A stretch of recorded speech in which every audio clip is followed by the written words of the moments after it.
Freedom through inner renunciation. 5.1 Arjuna said, O Krishna, you speak of renouncing action, yet at the same time you recommend it. I would like to know for certain which of the two is the better part. 5.2 The blessed Lord answered, when rightly understood, both action and non-action lead to salvation. Of the two, however, right action is better. In chapter 3 of the Bhagavad Gita, Krishna states unequivocally that in this vibratory universe, it is not possible to refrain from acting. Here he states just as unequivocally that both action and non-action lead to salvation. Is he contradicting himself? It must be understood that non-action has a different meaning here from inaction. The meditating hermit is still acting, even though he sits for long hours in silent meditation, in some cases, even for days or months at a time. The difference is that the physical immobility need not indicate mental inaction or inactivity of the subtle inner energies. The deeply meditating yogi is certainly active, though in a very different way from most people. His action is inward. He is directing energy through the subtle nerves in the spine. He may, if he is a Jivan Mukta, be expiating the karmas of the past incarnations, experiencing his past deeds in vision, and offering them up on the altar of spirit with the realization that even then, while he was living in ego consciousness, God alone dreamed his life and acted through his ego delusion.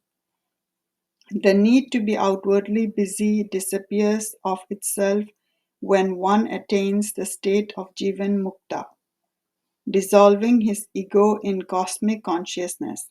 Even then, as Krishna had already emphasized in the Gita, free souls who live in this world often perform outward actions in order to set an example of right living for others.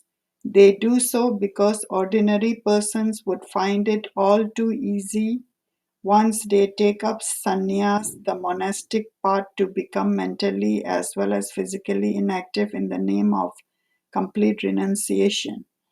My guru said that many sadhus, holy men, or persons dedicated to the spiritual life go to the Himalayas for a life of meditation, but then finding themselves unable to meditate long hours at a time, spend the rest of their time sleeping, eating, and gossiping. From physical inactivity, they become physically lazy. Having nothing to engage their minds actively, they gradually become mentally lazy also.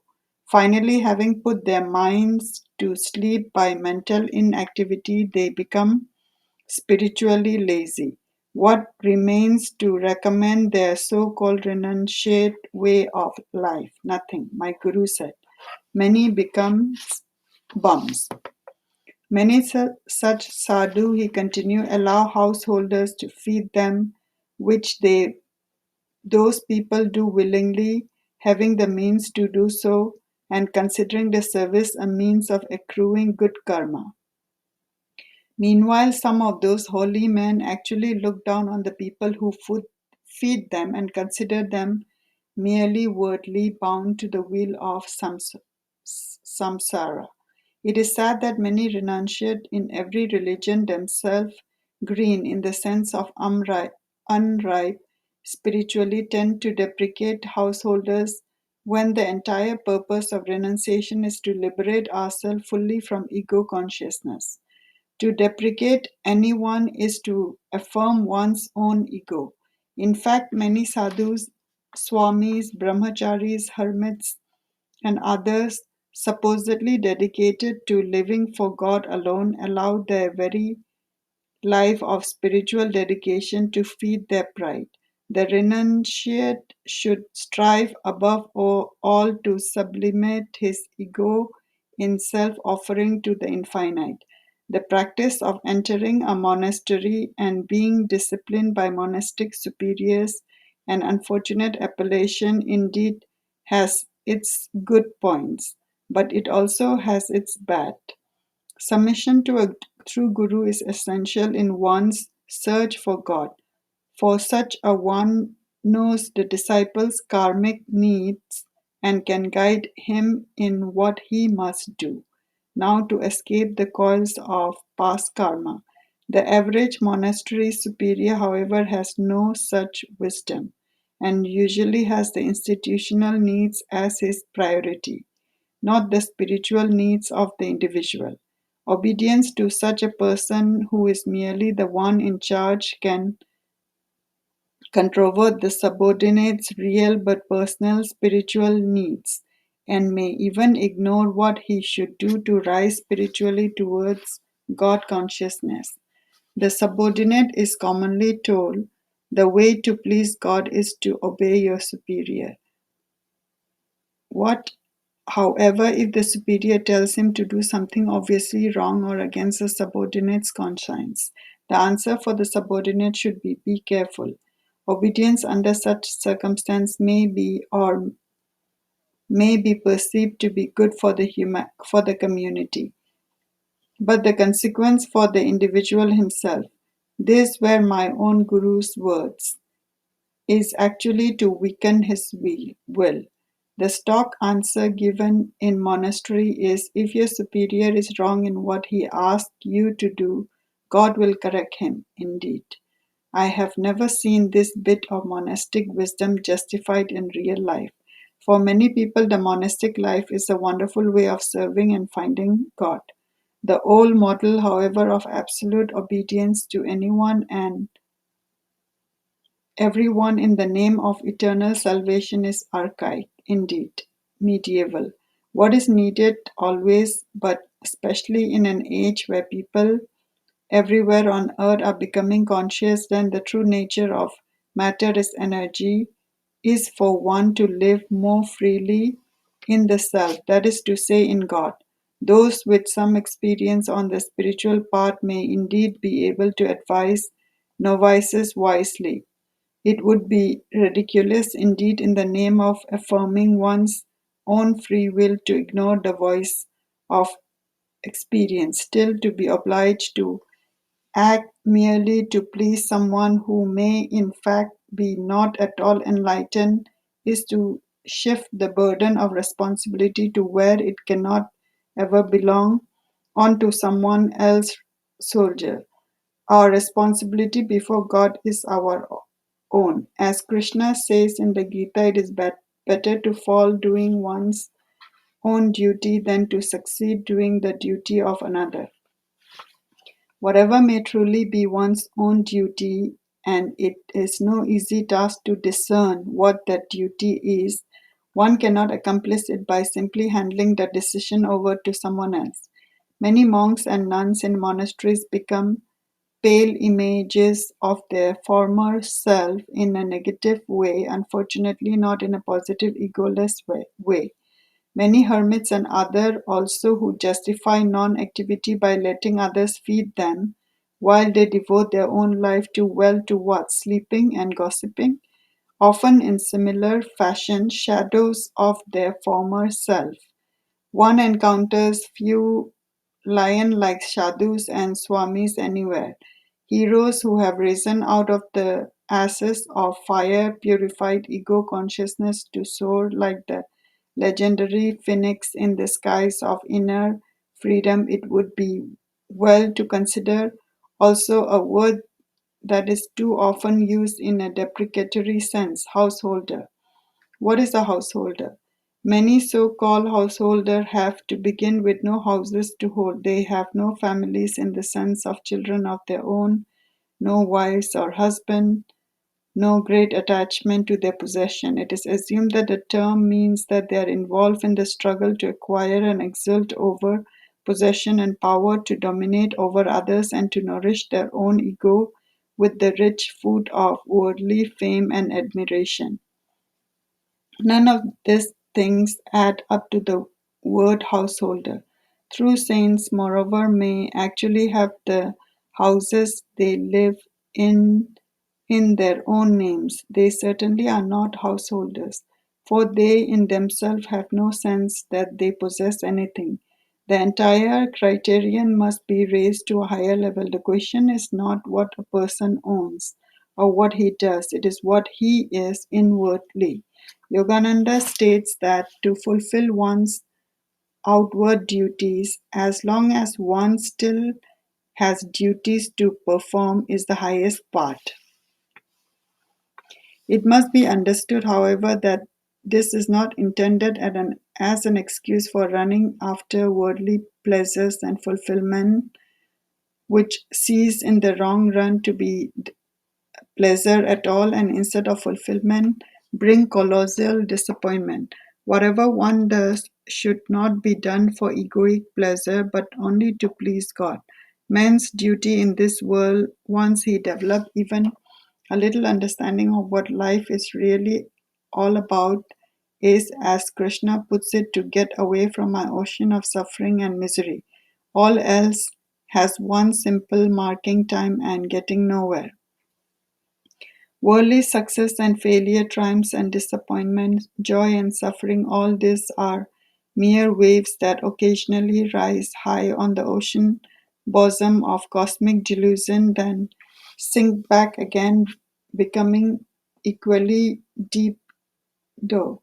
There is no point to it at all. It is simply Maya, God's lila or play. One who lives without ego attachment gets to enjoy the show for a time, if he so chooses, before sinking back into the watchful state of Satchidananda, perfect bliss. Otherwise, the free soul acts in this world only to help others. Those still seeking stumbles on the way who aspire to eternal freedom as the one eternal reality. To try to achieve union with God by serving others while maintaining control over oneself is what Krishna recommends here above mere non involvement in activity. The true nature of specific duty poses a more difficult question than the general nature of right action, namely without attachment to the results. It can be defined broadly, however, as that action that leads in the direction of calm inner freedom, indefinitely continued involvement in that the duty may come in time to resemble the endless forward movement on a treadmill. The part of duty should never be a downhill slide to mental dullness.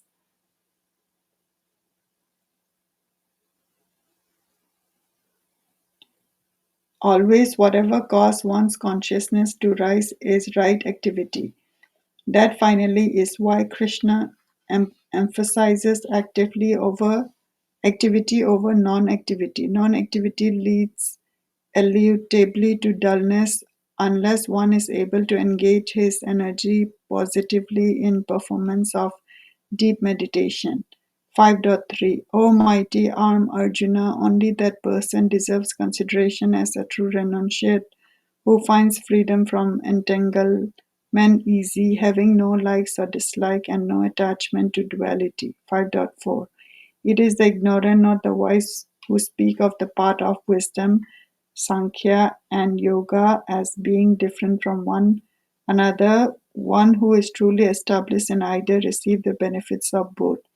5.5 The state attained through wisdom, Jnana Yoga, the path of discrimination, known as Sankhya, is the same as the path by action, the science of yoga. The two paths leads to one single realization. 5.6 Renunciation, however, O mighty arm Arjuna, is different to achieve without God uniting activity yoga. By the practice of yoga, The Muni, whose mind is absorbed in God, soon attains the perfection of oneness with the Absolute. 5.7 No taint of karmic entanglement remains for him who has been purified by right action and engaged in divine communion. Yoga has dissolved his ego in infinity, has achieved victory over the senses, and has realized himself as one with the self of all.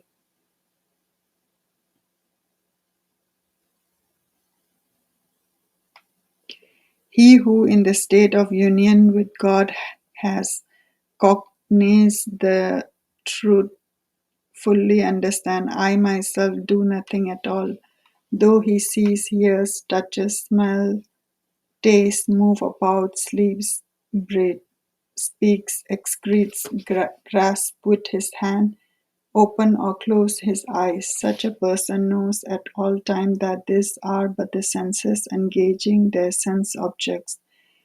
5.10 As the lotus leaf is untouched by water, so the yogi who acts without attachment, self offered to the divine, is not affected by sensory experience, whether gross or subtle.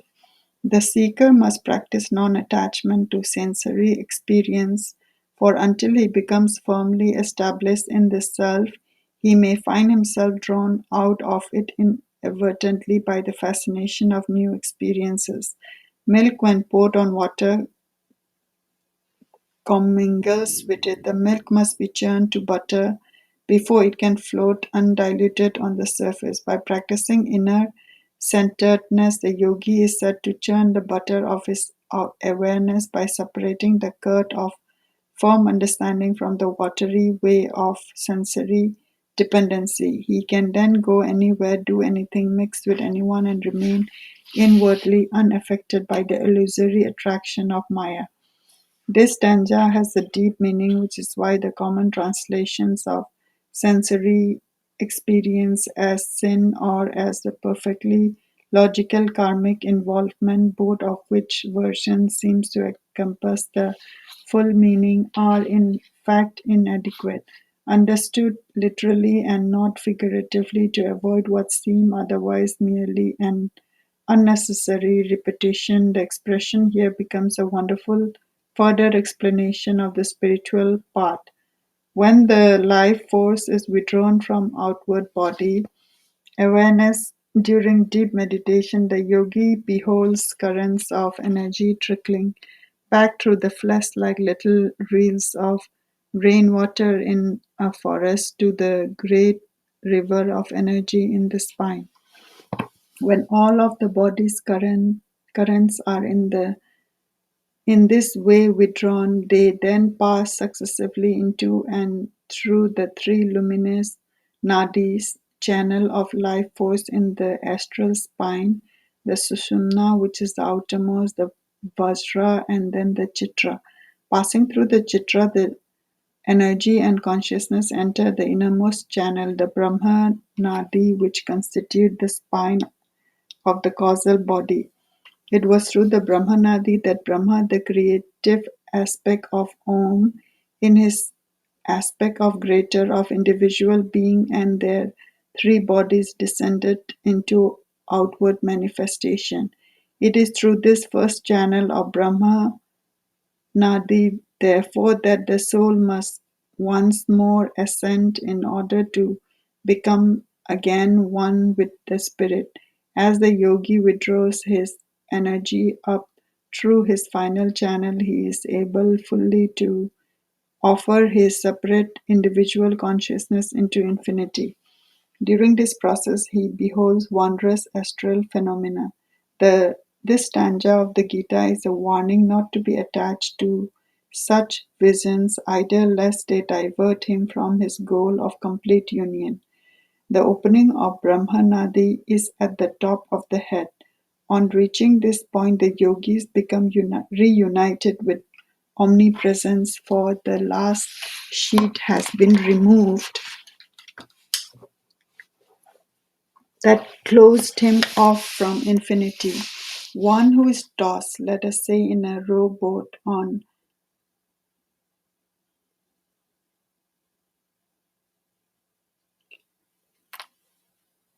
let us say in a rowboat on ocean, waves cannot see the broad surface of that vast body of water. When he rises above it, however, whether by standing on a cliff or by flying high in the air, he sees a vast panorama of waves. His attention is not necessarily drawn then to any one wave or small grouping of waves. The yogi similarly can behold the whole ocean impartially, or again, he can withdraw into the ocean depth and having no single specific point from which to gaze, but being rather one with all spirit, finds that in the very act of seeing he both is that act and that which is beheld. Knowing, knower, and known become one. Meanwhile, remember something mentioned earlier in this book. If you go to visit a castle and pass through beautiful grounds, you can take the time to view the grounds and wonder at all the plants, at the stream running through the property, and at the unusual trees and beautiful flowers. But that process may take you so long that you will have to wait till another incarnation before you remember that you wanted to visit the castle. Far wiser is to get to know the lord of the castle first. He will show you around. Sharing its beauties with him will be far more enjoyable for you, and you will fully understand everything instead of merely marveling. Power, vision, and other phenomena can inspire, but if one allow himself to desire them or to become attached to them, they can distract him from the path to supreme truth. A disciple of the master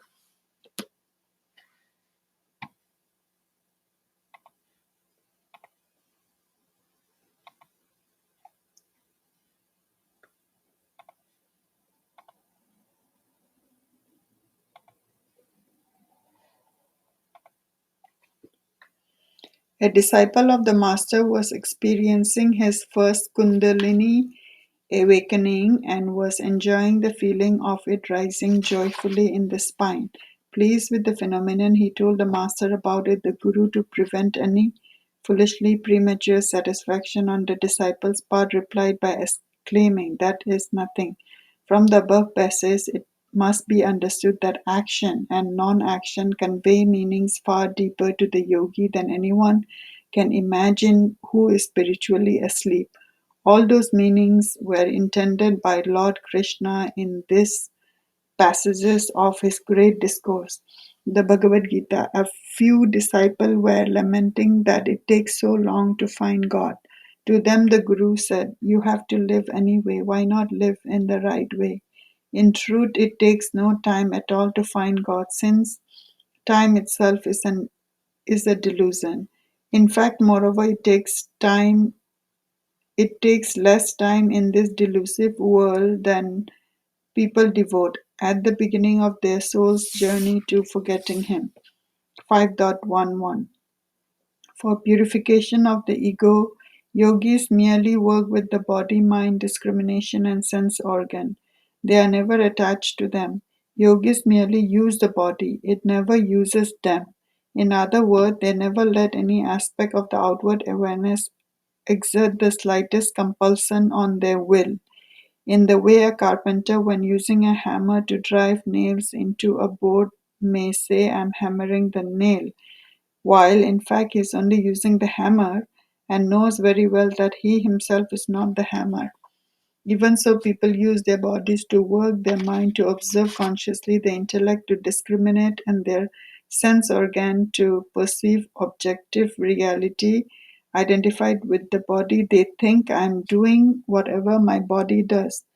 Identified with the mind, they think, "My awareness of what happens is defining the event itself." Identified with the intellect, they think, "I'm thinking this thing through to its logical conclusion." Finally, identified with the sense organs, they think, "I see, I hear, I taste, I smell, I touch." By this means, I define all that I experience in the world around me. The yogi, by contrast, separates his self awareness from what the body is doing, from what the mind observes, from what the intellect thinks, and from what the sense tells him in any situation to be the case. He knows that he himself is none of this, any more than the carpenter is his hammer or the nails he is driving into a boat. The distinction here is that for the yogi, as opposed to the ordinary man, there is no thought of personal agency in anything he does. The yogi sees the body not as his body, but also as something he uses. He understands that his mind is not his own, it too is something he works through. He perceives the intellect as separate from his true inner perception, and he cognizes the senses as cooperating with him but independently from him. As the carpenter uses his hammer to drive nails into a boat, so the yogi uses his very ego. He knows it is not his self, except in the sense that he, the infinite self, must keep that little unit of reality going. The body enacts his wishes as though it were a hammer. He himself, in his expanded reality, is not that body. He uses it impersonally as an implement to accomplish himself from the thought I am observing. When discriminating, he thinks only this is the intellect discriminating. It is not I who draws this conclusion. He perceives through the senses, but never tells himself I am perceiving, but rather is aware. This perception is occurring. He removes from all that he sees and does any sense of personal identification. The nerves are the main passes of life force in the body. They correspond to the subtler, more refined nadis of the astral body. Ordinarily, the nerve passes of the human body are clogged with toxins owing to wrong diet and are impaired in their functioning by unnatural living. Because man seeks stimulation from outside himself instead of drawing from his inner spiritual resources, he vitiates the nerves, which grows tired and become menacingly responsive to the very thing people look to for stimulation. An outward flow of energy soon becomes habitual, resisting meditation effort to relax by withdrawing into the self. Yogis therefore advise purifying the nerve by proper diet, yoga asanas, and the practice of yoga meditation technique, among which Kriya Yoga is preeminent. Asanas, mudras. Asana combined with special awareness of the flow of certain inner energy. Pranayamas, breathing exercise that help to control the flow of energy. Devotional chanting, for the very use of voice in offering to God can assist an upward flow of energy. Prayers, which apart from appealing to God for an answer, help to focus one's own thoughts and feelings.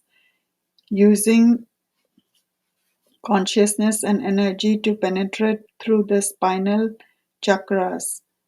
Concentration on the infinite and the deep self-offering of heartfelt devotion. All this help to purify the heart's feeling and nervous system, making one fully receptive to divine inspiration. The God-united yogi, relinquishing detachment to the fruits of action, attains unshakable inner peace. That person, however, who does not direct his energies upward towards union with God is ruled by desire. Attached to the fruit of action, he lives in perpetual bondage.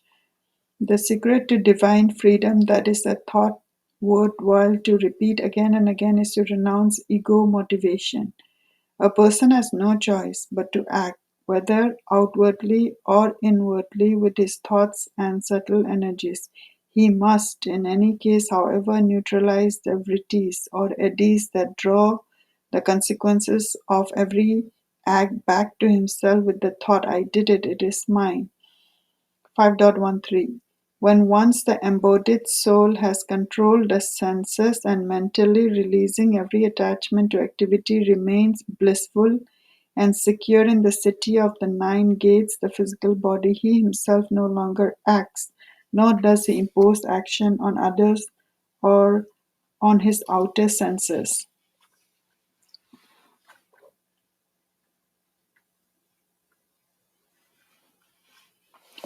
It is notable to how great an extent this slokas treat not of the outer but of the inner world, which is populated by the thoughts, attitudes, and qualities of the meditating yogi.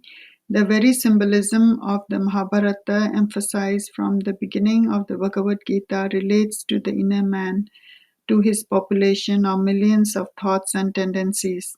This last stanza might easily be taken to mean that the yogi who is completely true to himself will never impose his will on other human beings. Certainly, this is the outward, superficial meaning of this stanza. How we behave outwardly, however, is only a reflection of how we are in ourselves. The Gita is dealing primarily with inner causes. Its assumption is that outwardly sattvic activity depends on inner sattvic attitudes. People who try to impose peaceful, harmonious behavior on the world without first changing themselves have grasped the wrong end of the fire brand they flourish. Nonetheless, it is also true and is a point never overlooked in the Bhagavad Gita that outward right behavior helps to focus the mind inwardly on right attitude. The city of nine gate is of course reference to the body in its two eyes, two nostrils, two ears, two organs of excretion, and mouth. The yogi who has renounced ego consciousness dwells securely at the perpetual rest within the city of his body. No enemy can attack him, for his energy, like the limb of a tortoise, has been withdrawn into the self. He is no longer the body, but has become like a certain yogi who saddled with a nagging wife told my guru when he was a young boy, he doesn't know it, but I have escaped her, and I, she thinks I am, is no longer there to be nagged.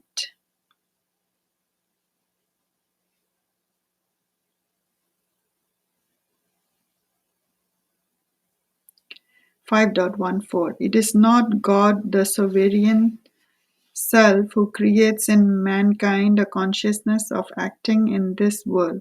God neither causes people to act nor entangles them in the karmic consequence of their action. It is Maya, the cosmic illusion, which acts through them. This stanza might seem casuistry. God might be taken as trying to shift the blame elsewhere by saying he did it. In fact, however, it can be a great aid to the spiritual aspirant to realize how much a puppet of delusion he is. God created the delusion true, yet God himself remained unaffected by it, for in his supreme spirit he is beyond all vibration.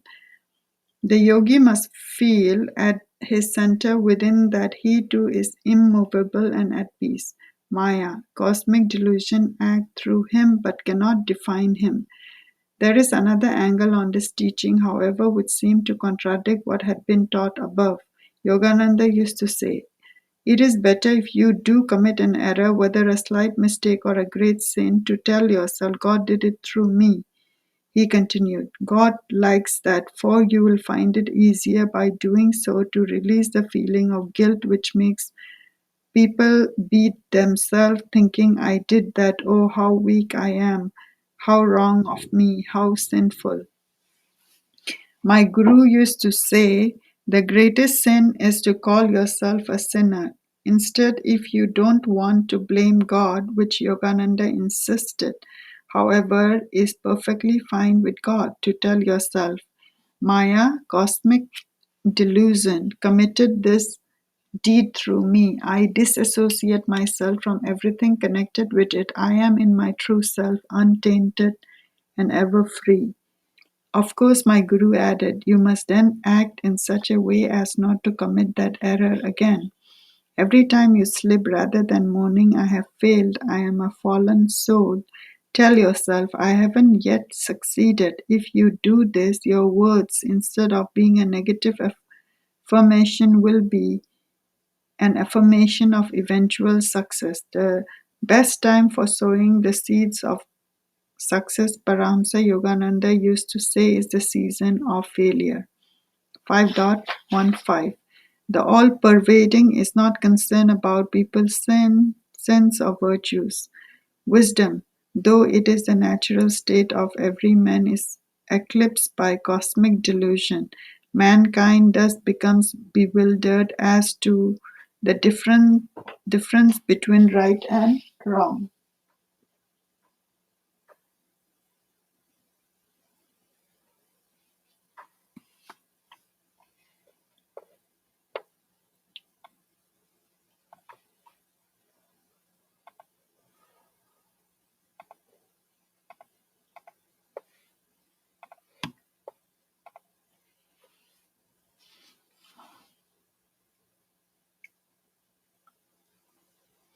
Yogananda often said, God is not worried about your mistake. All he wants from you is your love and that you love him ever more deeply.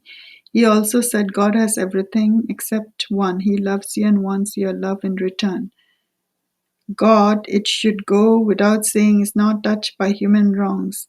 What is sin? It is nothing but error. Because it springs from delusion, it does not really exist. The thought that God could get angry with anyone is itself an error, indeed an absurd one. How could the ocean depth be affected by even the most violent storm at the surface? Imagine a young man brought up in a city slum, drawn almost inwardly into some local gang, then caught up in a gang warfare during which he shoots someone to death. He is then shot and killed himself. According to many traditional dogmas falsely named orthodox, he will be damned to hell for eternity. Imagine then some few billions of years from the time of his death, some fellow inmate in that cosmic prison asking him, what sin did you commit to be down here with the rest of us? The young man scratches chin a while and replies, I don't really remember. Time and space are illusory. In God, neither of them exist. Billions of years are not essentially different from 1 second. To human beings, 1,000 years may seem like eternity. Christian tradition promises a millennium as if that time span meant something. Billions upon billions of years comprise not even the winking of the divine eye in eternity. The yogi should live mentally beyond time and space. How to do that? He can begin, in a sense, transcending space, becoming deeply aware of being right here, wherever here is, as a diver at sea can plunge under the surface and find himself in a medium where all seem one and the same. So even a traveler who feels himself to be fully present wherever he is at the time thinks not of where he came from and of where he is going. In a sense, he is equally in both places without being physically in either of them. The more indeed he becomes centered in himself, in his own depth, the more he feels that he is in contact with things and with people who may even be far away. The best way to understand other people and even abstract objects and problems is to be centered first within oneself and then that center to intuit realities with which he has no outward connection. With practices, success comes to him relatively easily. The next stage is to try to live in the present moment. If one can do that, By living behind the moment in the eternal now, he will comprehend more easily what happened in the past, what is likely to happen in the future, and how to condense into insights that require hardly a moment, a labor that might reasonably take a person months or years. Paramhansa Yogananda could commune instantly, for time in God is one with people who lived thousands of years ago. Every person can achieve comparable feats, though he acts from a lower level of realization. Try it.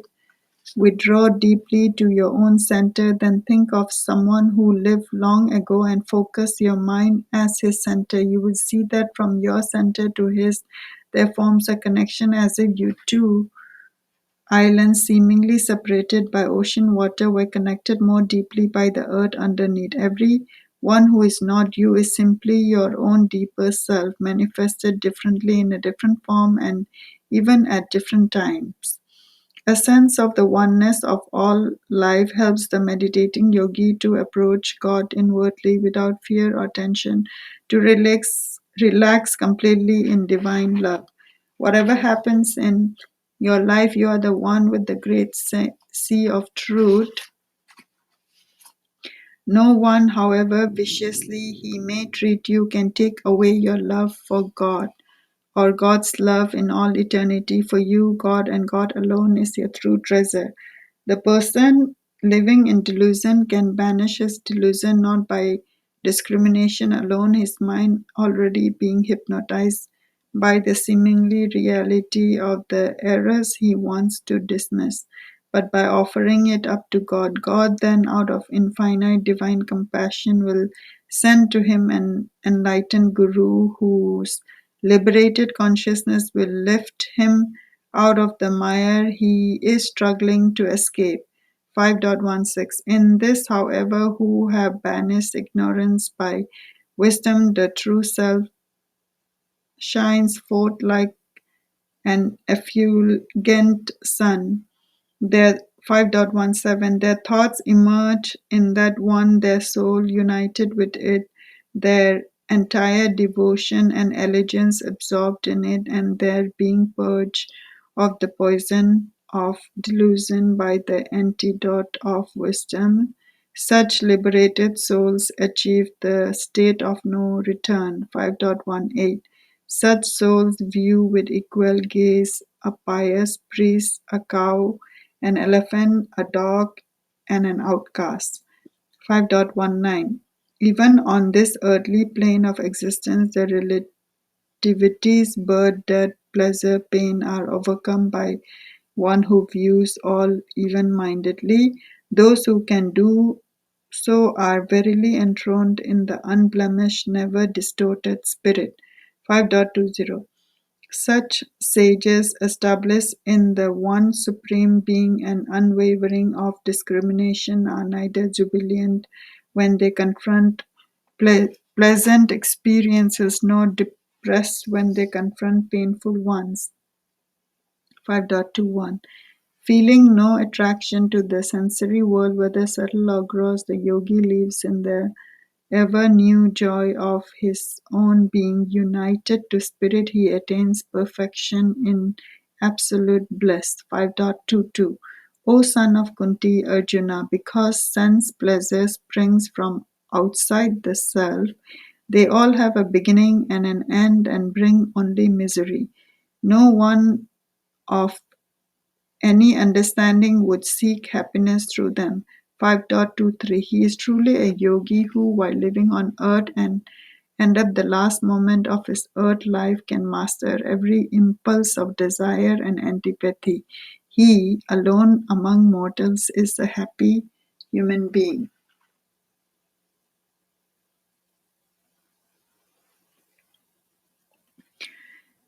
Only one who possesses inner bliss, who is firmly centered in the inner self and is illuminated by the inner light, dependent on nothing outside the self for his understanding, attain complete liberation both while living and after death. 5.25 His doubt and hesitation removed his karmas, all unadulterated his senses, subdued his delight only in the good of all, he, the sage, attains emancipation in spirit. 5.26 Renunciates who are without desire or anger, controlled in mind, self realize, are inwardly free without whether living in the world or merge in the infinite.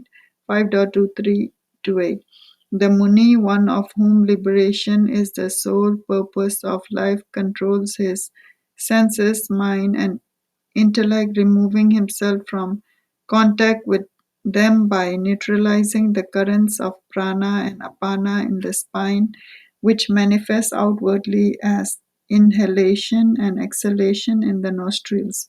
He fixes his gaze in the forehead at a point midway between the two eyebrows, thereby converting the dual current of physical vision into a single omniscient spiritual eye. Such a one attains complete emancipation.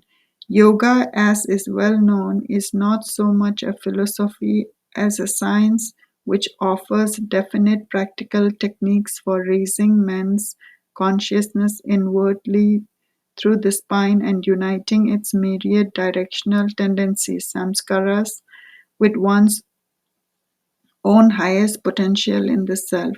A fascinating aspect of this process is that one does not need to reach out for oneness with infinity. He has only to attain a level of perfect refinement in himself in order to attain that level of consciousness where separation ceases to exist. It is, as Swami Sri Yukteswar explained in his book The Holy Science, a matter of removing the kosas or sheet which limits and encloses us in individuality, freed not only from the ego but from the last causal vapor of individual consciousness. There is nothing left to attain. We are that infinite one already. Eternally, we have been with God in God and immersed in nothing but God. We have merely been enclosed as if by thin veils at first, then by shawls, then by heavy curtains, and finally by the heavy solid armor of egotism, and have taken as our point of departure in everything that we are, do, see, and think this little point of consciousness in infinite space, our little self, this too vastly different perception of reality, on the one hand personal, confined, and even petty, and on the other hand impersonal, unlimited, omnipresent, cannot be slammed intellectually. Yogananda described divine attainment as the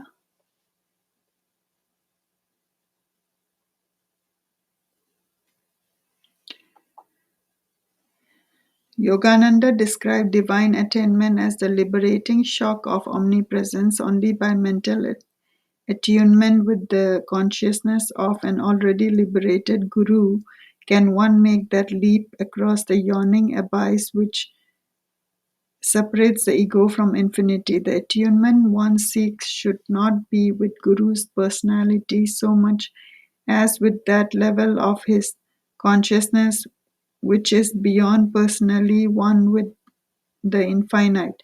To prepare the mind for so vast an expansion, however, one cannot simply keep an open mind and go along for the ride. Only a spiritual hero can attempt the journey, even with the help of the Guru, who had made it already. The courage required is not the daredevil type which declares while preening itself, just watch me, of course I can do it. It is of a different type altogether, seemingly to require at first perhaps a very feminine kind of surrender which says, I trust to do it right. Instead, however, there is nothing of either the feminine or the masculine in this great leap of faith. The heroism required is the courage implied in the words of a chant by Yogananda, paraphrased here, I will drown myself in the infinite to find my true self to be infinite. True faith, it must be understood, is a very different from blind belief. The artist who paints a little on an almost completed work of art, knowing that the line will either make or hopelessly mar his work, must know what he is doing. His knowledge must be intuitive, not intellectual. This kind of work isn't something that could be done by a committee, though the artist knows his only way of showing his knowledge is by doing it. That is the means of fate, a sure intuition and an inner complete certainty which no amount of reasoning could either support or demolish. What these two stanzas of the Gita teach is the importance of self-preparation for that supreme act of faith. That is where yoga enters the picture. To concentrate one's gaze at the point midway between the eyebrows is not so strange a practice as it may seem at first. Whenever one is inspired by a new insight or idea, he lifts his gaze upward as if instinctively. The seat of superconsciousness is in the forehead. That of the superconscious is of the back of the head. The frontal lobe of the brain, which is located just behind the forehead, is the advanced portion, added by human evolution to the brain itself. The forehead of lower animals slants sharply back, indicating the absence of a frontal lobe. Yogis in ancient time discovered that part of the frontal lobe that needs to be particularly stimulated is the portion just behind the point midway between the eyebrows.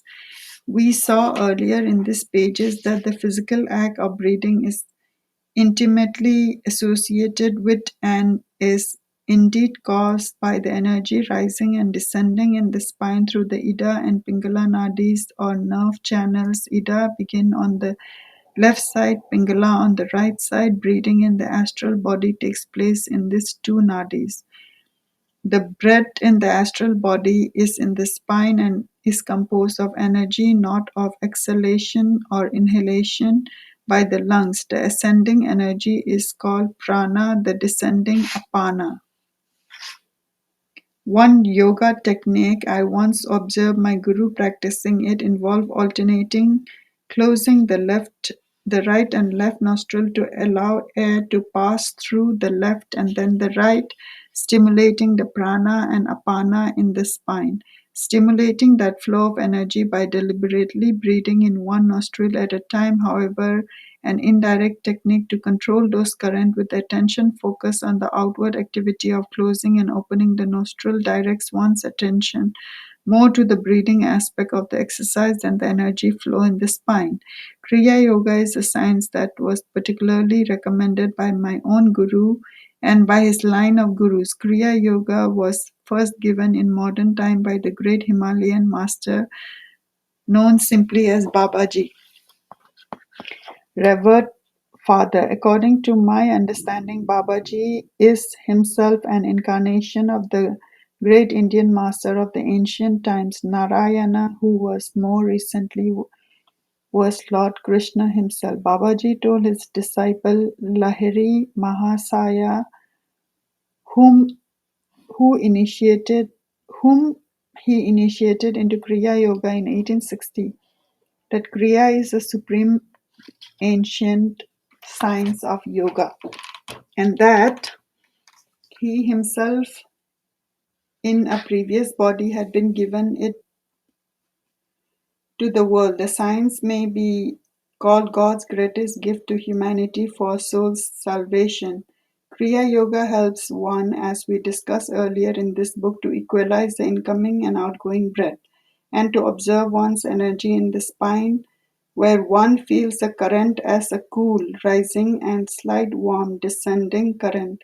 There is another simple technique helpful to practice as a preliminary exercise with mental detachment. Watch the breath flowing naturally in the nostril. A mantra should be uttered in the breathing process, Hong, as the breath flows in, allowing the flow to occur naturally, and Sao, as it flows out. Gradually transfer your focus of attention from the feeling of the breath in the nostril to the point higher up to the nose when it enters the head. This, of course, is also the point midway between the eyebrows. My guru told me also to practice after some time feeling the energy flowing up and down the spine with the incoming and outgoing breath, not to control the flow but to feel it as the subtle cause of the physical breath. The technique is not Kriya Yoga, but my guru sometimes referred to it as baby Kriya.